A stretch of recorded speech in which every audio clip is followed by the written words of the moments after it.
আসসালামু আলাইকুম everyone, welcome back to my channel. আজকের পর্বে তৈরি করে দেখাবো বিফ বিরিয়ানি। বিরিয়ানির যে প্যাকেট মশলাটা হয় সেটা দিয়ে আজকের বিরিয়ানিটা রান্না করে দেখাবো। আর খুব সহজভাবে রান্না করে দেখানোর চেষ্টা করেছি। পুরো ভিডিওটা অবশ্যই দেখবেন, আশা করি আপনাদের কাছে অনেক ভালো লাগবে।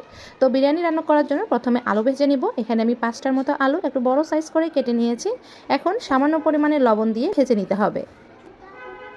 ঢাকনা দিয়ে দিলাম যাতে তাড়াতাড়ি আলুগুলো সেদ্ধ হয়ে আসে। তো দেখতে পাচ্ছেন আমার আলুগুলো লাল হয়ে গেছে। এখন আলুগুলো আমি তুলে নিচ্ছি। আলু ভাজা হয়ে গেলে একই তেলে আমি দিয়ে দেব পেঁয়াজ কুচি। আর এখানে আমি 1 কাপের মতো পেঁয়াজ কুচি নিয়েছি। এই পেঁয়াজগুলো এখন বেরেস্তা করে ভেজে নেব।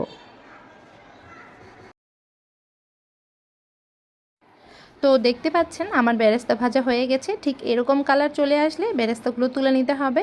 তো আমি সম্পূর্ণ বেরেস্তা তুলবো না, এখান থেকে হাফের কিছু কম বেরেস্তা আমি তুলে রেখে দিব এবং বাকি যে অর্ধেক বেরেস্তা আছে এগুলো দিয়ে আমি এখন মাংসটা রান্না করব।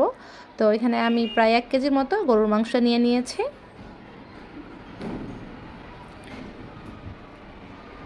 দিয়ে দেব সেই বিরিয়ানির প্যাকেট মশলা, এখানে আমি পুরোটাই দিয়ে দিলাম। দিয়ে দিব টক দই। গরুর দুধের মধ্যে সামান্য পরিমাণে লেবু রস দিয়ে টক দইটা তৈরি করে নিয়েছি। তো আপনাদের হাতের কাছে টক দই না থাকলে দুধ দিয়ে এইভাবে টক দইটা তৈরি করে নিতে পারবেন। দিয়ে দিলাম 1 চা চামচ রসুন বাটা, 1 চা চামচ আদা বাটা, আর 1 চা চামচ লবণ, 1 চা চামচ মরিচ গুঁড়া, দিয়ে দিলাম 1 চা চামচ ধনিয়া গুঁড়া আর 1 চা চামচ জিরা গুঁড়া। আর সব শেষে দিয়ে দিলাম দুধ। এখানে আমি 1 কাপের মতো দুধ দিয়েছি। এখন দুধ দিয়ে খুব ভালোভাবে মাংসটাকে মশলার সাথে মিশিয়ে নিব। দিয়ে দিচ্ছি 4-5টার মতো কাঁচামরিচ, মাঝখান থেকে ভেঙে দিচ্ছি যাতে মরিচের ঝাল এবং সুঘ্রাণ দুটোই খুব সহজে বেরিয়ে আসে। কিছুক্ষণ ঢাকনা দিয়ে জাল করে নেওয়ার পর এরকম পর্যায়ে চলে এসেছে। আর মাঝে মাঝে অবশ্যই ঢাকনা তুলে নেড়ে দিতে হবে, যেহেতু দুধ দেওয়া হয়েছে নিচে কিন্তু লেগে যেতে পারে। এখন অনবরত নেড়ে মাংসটাকে খুব ভালোভাবে কষিয়ে নিচ্ছি। তো দেখতে পাচ্ছেন আমি মাংসটাকে খুব ভালোভাবে কষিয়ে নিয়েছি, মাংস থেকে তেল ছেড়ে দিয়েছে। আর এ পর্যায়ে আমি পানি দিয়ে দিচ্ছি 1 কাপের মতো হবে। দিয়ে আবারও খুব ভালোভাবে নেড়ে এটাকে আমি ঢাকনা দিয়ে ঢেকে স্লো ফ্লেমে বসিয়ে রাখবো প্রায় আধা ঘন্টার মতো। আর এরই মধ্যে মাংসটা খুব ভালোভাবে সিদ্ধ হয়ে যাবে। তো আমার আধা ঘন্টা হয়ে গেছে, দেখতে পাচ্ছেন ঢাকনা তুলে নিয়েছি, পানিটা অনেকটাই টেনে গিয়েছে। আর মাঝে মাঝে অবশ্যই নেড়ে দিতে হবে। তো এরকম পর্যায়ে চলে এসেছে। মাংসটাকে আমি খুব ভালোভাবে কষিয়ে ভুনা ভুনা করে নামিয়ে নিয়েছি। এখন মাংসের যে অবশিষ্ট তেলটা ছিল সেটা আমি আবারও কড়াইয়ে নিয়ে নিয়েছি।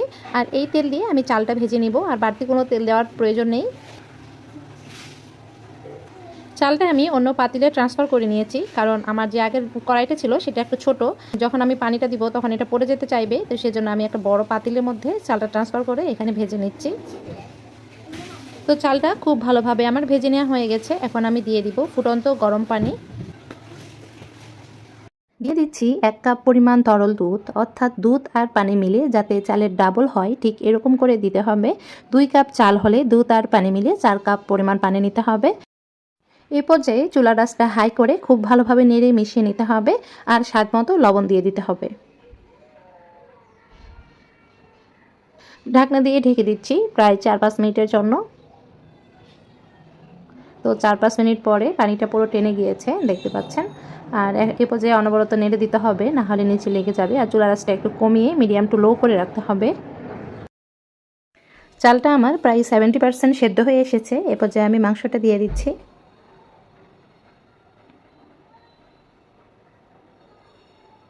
দিয়ে দিচ্ছি 4টার মতো আলু বোখরা, কিছু কিশমিশ, সেই সাথে দিয়ে দিচ্ছি ভেজে রাখা সেই আলু। সবশেষে দিয়ে দিব পেঁয়াজের বেরেস্তাগুলোতে আমি 1 চা চামচ চিনি দিয়ে খুব ভালোভাবে মিশিয়ে নিচ্ছি। এতে করে মাংসটা খেতে একটু মিষ্টি মিষ্টি লাগবে এবং খুব ভালো লাগবে। তো অবশ্যই চিনিটা দেবেন। আপনারা অনেকে চাইলে এখানে কেওড়া জল বা গোলাপ জল অ্যাড করে দিতে পারেন, তবে আমার কাছে এগুলোর ফ্লেভার ভালো লাগে না, সেজন্য আমি দিচ্ছি না। আপনাদের কাছে ভালো লাগলে আপনারা অবশ্যই দিয়ে দিবেন, দিয়ে দমে বসিয়ে রাখবেন। তো এখন আমি মাংসটাকে খুব ভালোভাবে মিশিয়ে নিচ্ছি।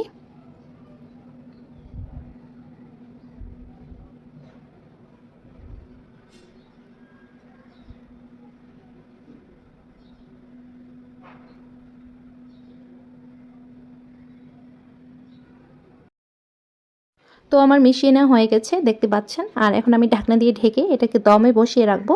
তো এটা সরাসরি রাখা যাবে না, তাহলে নিচে লেগে যাবে। একটা তাওয়া বসিয়ে দিয়েছি, এটাকে তাওয়ার উপরেই দমে বসিয়ে রাখতে হবে।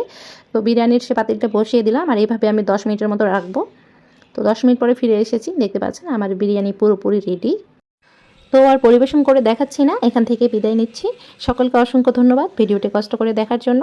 ভিডিওটি কেমন লেগেছে অবশ্যই কমেন্ট করে জানাবেন, আর রেসিপিটি ভালো লাগলে অবশ্যই একটি লাইক দিয়ে দিবেন।